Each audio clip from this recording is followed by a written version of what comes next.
se o Abel Ferreira tem ou não uma proposta gigantesca nas mãos de um futebol do Catar, a proposta da sua vida, um pagamento absurdamente alto. O torcedor do Palmeiras está se perguntando, o Abel vai ficar no Palmeiras? E mais, a gente tratou ontem aqui da situação do Arthur, se ele poderia ir ou não para o Zenit, do Mantuan, que a gente entrevistou ontem aqui no De Primeira, ex-Corinthians. Essas duas situações do Palmeiras, PV, Abel Ferreira no Al-Saad e Arthur no Zenit, o que você tem de informação?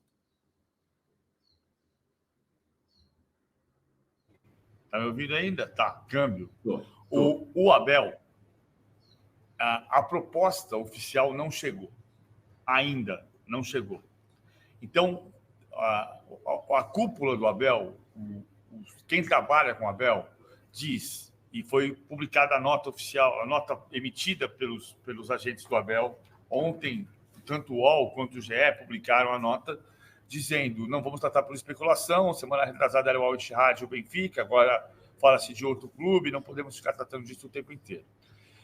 A impressão continua sendo minha de que o Abel vai cumprir o contrato até o final de 2024. Eu não estou cravando isso, estou dizendo que é o mais provável. O que eu escrevi ontem foi, Abel continua e Arthur vai. É o mais provável. Veja que, assim, é o mais provável. Importante dizer isso aqui, está escrito, mas é bom relatar. Se chegar a proposta, claro que o Abel vai considerar, mas só vai considerar depois do campeonato, como ele próprio se manifestou ontem, dizendo não vai falar disso, de nada disso, com ninguém, antes do final do Campeonato Brasileiro. Mas a minha impressão é que a proposta ainda não chegou. Se chegar, ele vai estudar, é mais provável ele permanecer até o final do contrato. O Arthur é uma outra situação. O Arthur perdeu espaço. O Arthur não quer jogar como meia. Não é que o Arthur seja meia, né? Quando você faz o time chegar no ataque com 5, o Abel passou a fazer o Mike da amplitude e o Arthur viu um pouco por dentro. E o Abel sinalizou para a comissão técnica que não gosta desse posicionamento, que não se sente bem, que não se adapta a esse posicionamento. E depois ele relatar isso para a comissão técnica, ele não jogou mais. Praticamente não jogou mais. Mais ou menos como um sinal de que o Abel quer jogadores dispostos a executar mais de uma função. Bom, você pode preferir jogar no lado, mas nesse momento eu preciso de você em outra função, eu preciso de você em outra função. E ele perdeu espaço. Isso e o dinheiro pesam. O dinheiro para o Arthur e o dinheiro para o Palmeiras. Entre fixos e variáveis, o Zenit acena com 18 milhões de euros. Se a proposta se confirma nesse valor, chegando até 18 milhões com as variáveis, o Palmeiras quer vender. Porque o Arthur é um jogador que está sem espaço no mercado, e sem espaço no elenco, e porque o Arthur custou metade disso. Valor integral que o Palmeiras ainda não pagou, porque são emprestações. Então, por esse valor, a chance muito maior é do Arthur ser vendido. O Zenit não confirma a proposta. Na Rússia, não há confirmação de que o Zenit fez proposta pelo Arthur. Mas houve o contato, inicialmente, dos representantes do Claudinho com o Arthur para falar assim, vem cá, te interessa? E o Arthur está considerando a possibilidade de se transferir. Acho que o mais provável neste momento é permanência do Abel e saída do Arthur. Mas é o mais provável, não dá para cravar o que vai acontecer. E isso está relatado na coluna do PVC, que você pode ver com mais detalhes aqui também no UOL Sport. Seria uma proposta muito boa, hein, PV, se confirmar esses 18. Teve gente que conversou com o representante do Abel, eu conversei também, e sentiu não tem em outros momentos falaram-se que não esquece isso daí, e não foi bem essa postura nesse momento. O Abel tem um desgaste que ele já relatou em entrevistas, então se a proposta chegar, ele vai estudar, evidente que vai estudar. Mas a minha impressão continua sendo, depois dessas conversas todas, que o Abel vai cumprir o contrato até o final e que o Arthur vai embora. É importante essa informação para o futuro do Palmeiras. Só para complementar ainda em cima desse tema, o André Hernan também noticiou no nosso blog Mercado da Bola de que o Abel decidiu não falar com ninguém até o final do Campeonato Brasileiro, 100% focado na busca por esse título, ainda mais agora com o Palmeiras na liderança e depois ele decide a vida quando terminar o campeonato, dependendo do que acontecer, enfim, aí pensando já em 2024, lembrando que ele já está participando do planejamento para o ano que vem. A gente falou aqui no de primeira sobre a contratação, por exemplo, do Aníbal Moreno, primeiro reforço de 2024 já confirmado, jogador que veio do Racing da Argentina.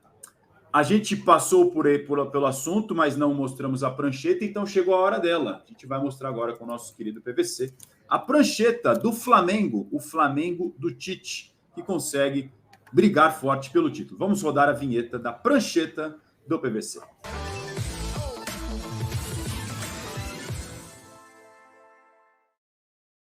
O Tite falou ontem da história dos mini-jogos, que eu também chamo de alternâncias. Isso aqui tem um jogo, o vermelho é o Flamengo e o amarelo é o Bragantino, tá? Vou tentar fazer de um jeito que vocês consigam enxergar.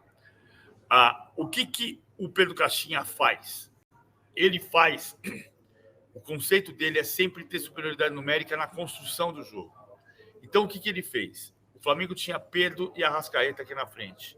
Ele fez Aderlan, Léo Ortiz e Luan Cândido. 3. E jogou o Juninho Capixaba para a linha do meio. Aí, o Flamengo tinha, pela faixa central no meio, o Flamengo tinha Gerson e Thiago Maia, né, com o Luiz Araújo e com o Luiz Araújo e Everton Cebolinha pelos lados. Então, por dentro, ele fazia Jadson, Matheus Fernandes e Juninho Capixaba. E ele tinha sempre 3 contra 2. 3 contra 2.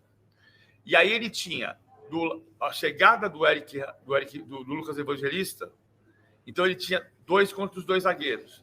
E a distância ficava nos pontas. O Elinho voltava com o Ayrton Lucas, o Adelan abria, porque defendendo o Adelan era lateral, e o Juninho voltava como lateral. Mas na construção, isso deu um trabalho desgraçado para o Tite, porque o Juninho vinha no meio e fazia superioridade numérica aqui. 3, Jadson, Matheus Fernandes e Juninho, contra Gerson e contra Thiago Maia. Como é que ele compensa isso? Quando ele tira o Luiz Araújo, ele joga o Gerson para cá, e o Gerson vai fazer um igualar de 3 contra 3 na faixa central e vai abrir o corredor para o Wesley da amplitude. Então você chega com o Wesley pelo lado de cá e começa a ganhar o setor direito com Gerson e Wesley em cima do Juninho, que precisou voltar. Então você começou a mudar esse quebra-cabeça. O Juninho não podia ficar tanto aqui no meio, na construção ele vinha, mas para marcar ele tinha que voltar por aqui. E o Flamengo foi criando alternativas de jogo com o Gerson da ponta para dentro e o Wesley passando. E foi aproximando o Gerson com o Arrascaeta e fazendo 2 homens de criação. E o pivô do Arrascaeta e do Pedro. E ele foi conseguindo empurrar o Bragantino para trás. Foi o que mudou o jogo. Mas é muito bom ver o Bragantino jogar. Foi um jogo duríssimo. E o conceito do Pedro Caixinha é encaixotar o adversário. Sempre com superioridade numérica. 3 contra 2. 3 contra 2. Quando ele tem um só um para marcar, ele libera mais um lateral e faz 2 contra 1. O conceito é sempre mais jogadores no setor onde está a bola. E foi isso que deu um trabalho desgraçado para o Tite, que corrigiu, principalmente depois de jogar o Gerson para a ponta direita e tirar o Luiz Araújo. O PVC, eu vi algumas entrevistas de jogadores do Flamengo falando como o Red Bull Bragantino é um time muito físico, muito sólido e que ia complicar, foi um dos adversários mais difíceis que eles tiveram no campeonato, da dimensão disso que você falou. Cada jogo é um jogo, mas a verdade é que o jogo contra o Bragantino foi muito mais difícil do que o jogo contra o Palmeiras. Não, o Flamengo teve um jogo fácil contra o Palmeiras e teve um jogo muito difícil contra o Bragantino. Todo jogo contra o Palmeiras vai ser fácil e contra o Bragantino vai ser difícil? Não, claro que não. Cada jogo é uma história. Isso. Mas o encaixe do Bragantino no primeiro tempo, principalmente, deu muito certo. E no segundo tempo também. Porque o Bragantino podia ter feito 1-0. A bola do Andrés Hurtado era a bola do jogo para o Bragantino. Estava na cara que o Flamengo ia fazer um gol. Era óbvio que o Flamengo ia fazer um gol. E a única proteção do Bragantino era fazer um gol antes, que não conseguiu fazer nem com o Aderlan no primeiro tempo, na bola que é lançada pelo Evangelista, e sobra para o Aderlan, que tem a chance e bate mascado, quanto na bola do Andrés Hurtado, a cabeçada do Sacha. Eu achei que o Rossi estava adiantado, a bola toca na trave, volta no braço do Rossi, e o Andrés Hurtado tem o gol aberto e chuta por cima. aberto, estou exagerando, mas ele tinha a chance de fazer o gol e chutou Sim. por cima. E depois a bola do Matheus Fernandes, que é muito determinante, na minha opinião, tanto no ataque quanto na defesa, porque ele perde a chance de fazer o gol, sente uma dor na coxa, é atendido e volta, e na jogada seguinte ele não consegue esticar a perna para tirar do De Arrascaeta. Mérito do De Arrascaeta. Talvez, se não tivesse tido a dor na coxa no lance anterior, o Matheus Fernandes chegasse mais firme naquela bola. E o que dá dimensão também dessa solidez do Red Bull Bragantino é o time que menos perde no campeonato. O time que menos perdeu foi o Red Bull Bragantino. Só 7 derrotas. O Palmeiras perdeu 8, o Flamengo também 8, Botafogo 9, o Grêmio 11, o Galo 9 entre os candidatos ao título. Então o Red Bull Bragantino foi o time que menos perdeu em todo o Campeonato Brasileiro. Dá a dimensão de como foi um adversário para lá de complicado para a equipe do Flamengo.